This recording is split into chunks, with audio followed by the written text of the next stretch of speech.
Yes, is it real or not? It's not always so easy to recognize. So this week, Parashat is filled with different commandments, different mitzvahs, and within those commandments, we find the very interesting story, the very interesting concept of a false prophet, of a Navi Shekel. Someone who comes along and says that they got a prophecy from HaKadosh Baruch Hu, and then proves their prophecy through a supernatural sign from HaKadosh Baruch Hu, trying to prove everyone that they're speaking truth through a magical act, and then follows that with telling Am Yisrael to go and worship idols, to go and do Avodah Zarah, which is, of course, one huge sin, which Am Yisrael is not supposed to do. And when the Torah describes this situation, you would think that it will tell us, give us the tools how to recognize a false prophecy, how to recognize a Navi Shekel that is not telling the truth. Because later on, next week in Parshat Shoftim, we will read about someone who comes along as a true prophet, somebody with real prophecy, and the Torah says how to recognize that person as a Navi Emet. And also there in Parshat Shoftim, what is one of the ways the Torah tells us that this person is a Navi Emet? How can we recognize them? That one of the things that this person says will end up being truthful, will end up happening.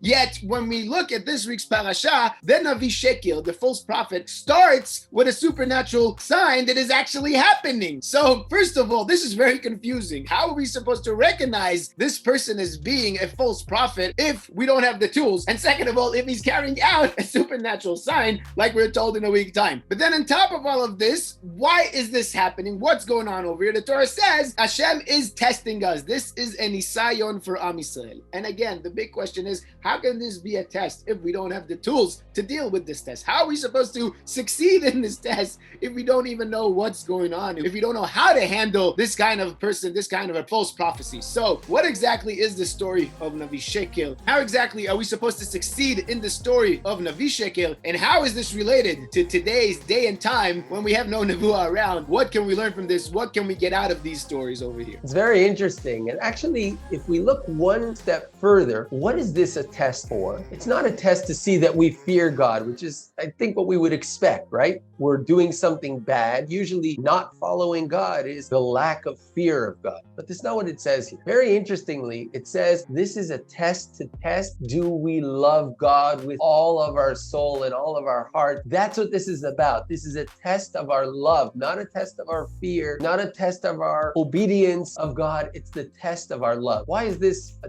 test of our love of all things?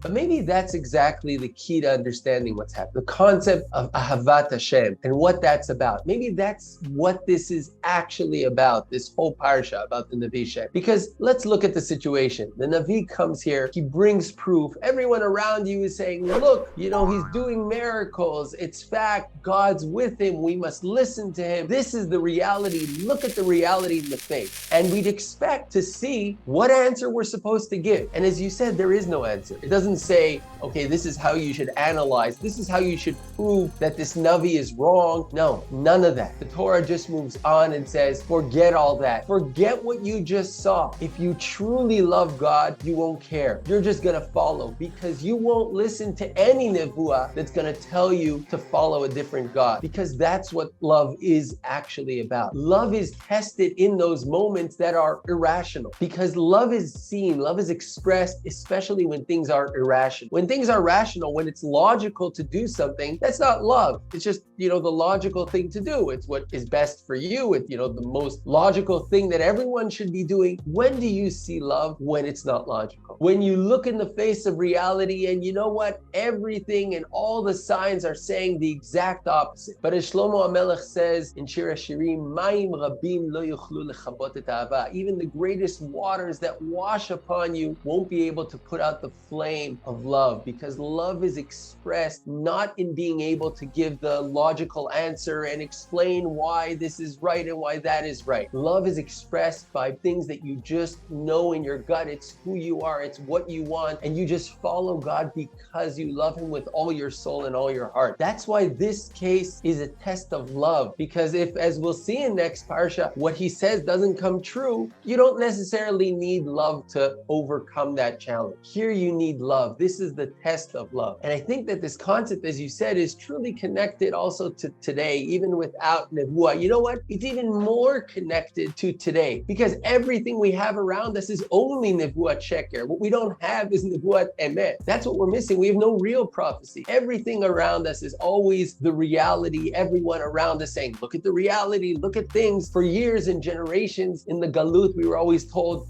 God hates you, God threw you out, God's done with you, there's no more Am Yisrael, you were replaced by others. Look at reality in the face. Can't you see it? And Am Yisrael ignored it. And that's maybe the secret of Am Yisrael. It's expressed in these three words. We sometimes say them one way or another. Ve'af al pi, even though, im kol zot. We see the reality. We don't ignore the reality, but we look right through it. We see something, but the love within us goes beyond it. We don't try to rationalize it. We don't necessarily know how to rationalize it and how to explain why did that miracle happen? How did he prove? I don't care. I have that love of God. And this is so important also for Am Yisrael going through its hardest time, but also in life. The most important things in life are the things that you don't have to explain. Why do you love your family? If someone tries to start explaining that, he's in trouble already. Because they say in Hebrew, kacha. There's no question why. Because it's my family. I don't need to explain to you why. There are things that don't need explanation. When things need explanation, the connection there is not as strong as the things that don't need an explanation. And maybe that's what the Torah is saying here. If you start giving us explanations how to figure this out, no. Listen to what he's saying. He's telling you to leave, as the Pasuk continues to say, to leave the God that took you out of Egypt and brought you and did everything for you. That's what he's telling you to do. Just ignore it. Show your love for HaKadosh Baruch Hu and hold on tight. Very good, very good. I like what you're saying about not being able to explain the love that a family has to each other, the love that a husband has for the wife has for the husband, they have for their kids have for them, because really there is no reasoning behind the love. The love is the essence of the relationship. The love is engraved in them. There's no need to explain why they love each other. That's derech haolam. That's the way the world works. That's the way the world happens. And what you do need to do is to explain why the love is not there. Usually explaining why the love doesn't exist, what happened that made that love go away, that's a different thing. But explaining why the love exists, why the love exists to begin with, needs no explanation. It's just there. It's just engraved over there. And this is what HaKadosh Baruch Hu is telling us over here. This is the test Am Yisrael has over here. And also, like you were saying, it's very relevant for today's day and time, because it's a very interesting concept. Like we were saying, that when a false prophet comes along, you don't even start a discussion with them. You don't even get into a discussion with them. You don't even try to disprove or prove something else, prove what you're saying, disprove what they're saying. No, you don't even start talking to them. You just ignore them full stop. And even if they try to prove to you in 1,000 different ways in reality that they are right, you don't have to listen. You don't get into the discussion with them, because not everything on the one hand has to be questioned. Like we've said on the video on Pesach, we don't question everything. We like to ask a lot of questions, but there's a huge difference between asking questions and questioning everything. There are some things that you don't question because you just don't question, because there's no question about it, because the love is there, because the essence of the relationship is there, has been there for generations after generations. And also, on the other hand, just because somebody says something doesn't mean they are right. Just because someone's been yelling something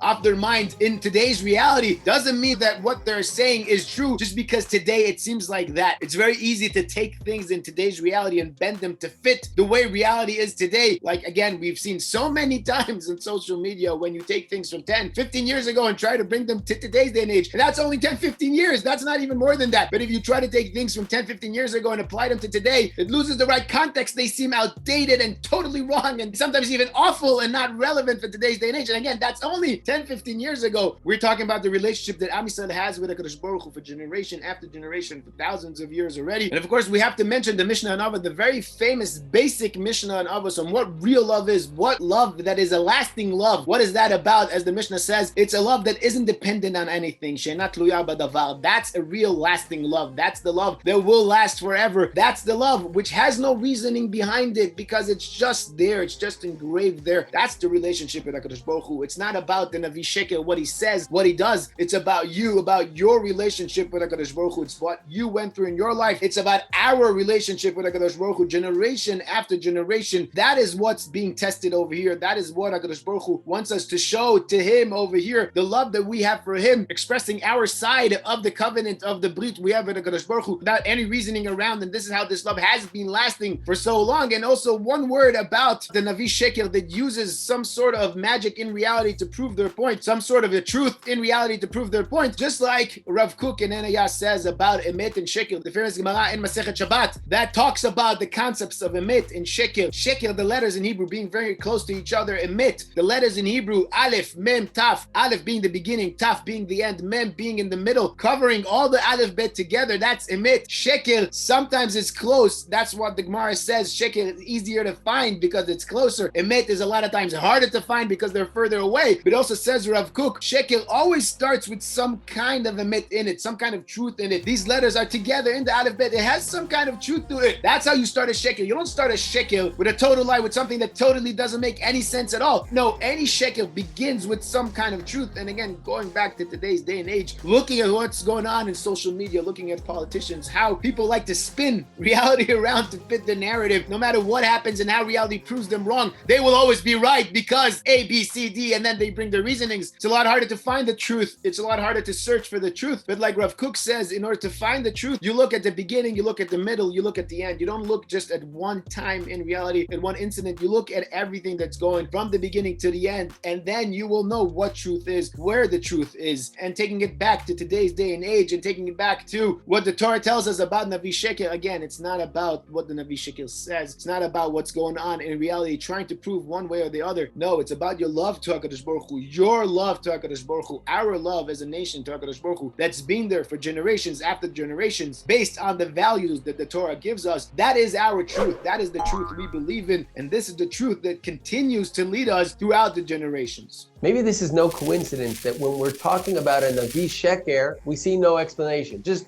ignore, just move on. And when we talk about the Navi Emet, next Parsha, and we say, wait, how do we know it's a Navi Emet? Because there are those that will say things wrongly and they're just going to make up something they heard. So there we get instructions of how to try and detect that. Why do we see that there and we not see that here? Maybe this is another lesson. When someone, all he's coming to say is negative, that's the content of what he's saying is leave God, follow a different God. Don't even get into the argument. It's not an argument that anything good is going to come out of. Just ignore, continue your way, follow your path. In next Parsha, when we're talking about trying to grow something positive, we're trying to learn from the Navi. He's not saying something negative. We don't know exactly what he's saying. He's saying something that may be something good, something positive that we should follow. Okay, here there's a discussion. Let's make sure it's real. Let's see where this is coming from. Let's see that what he's saying is really coming from God, and that's fine. That's a discussion that you want to make. There are certain discussions, as we've said already a few times in this video, there are certain discussions that it's better to just not get into. You're going to lose by going into that discussion. That's the first case. If you start giving explanations for why you love HaKadosh Baruch Hu, if you start giving explanations for why you love your family, as we said, you've already lost. But if you're looking to build something, you're looking to grow, great. You should ask questions. You should learn. You should figure out what the truth is. And as you said, it's not always so easy to find, but that's definitely a search that's worth doing. Exactly.